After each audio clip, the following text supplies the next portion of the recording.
ఇది రామ భక్త హనుమయ్య సన్నిధి కొలిచే భక్తులకెల్లా ఇదియే పెన్నిది ఓ రామ భక్త హనుమయ్య సన్నిధి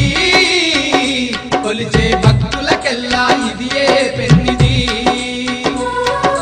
పవిత్రమైన క్షేత్రం ఆ పవన కుమారుని నిలయం పవిత్రమైన క్షేత్రం ఆ పవన కుమారుని నిలయం అవనిలో పుణ్యధామం శ్రీ ఆంజనేయుని ఆలయం అవనిలో పుణ్యధామం శ్రీ ఆంజనేయుని ఆలయం ఇది దీన జనులను ఆదరించే క్షేత్రం దివ్య సుందరుడైన మారుతి మందిరం ఓ రామ భక్త హనుమయ్య సన్నిధి కొలిచే భక్తులకెల్లా ఇదియే పెన్నిది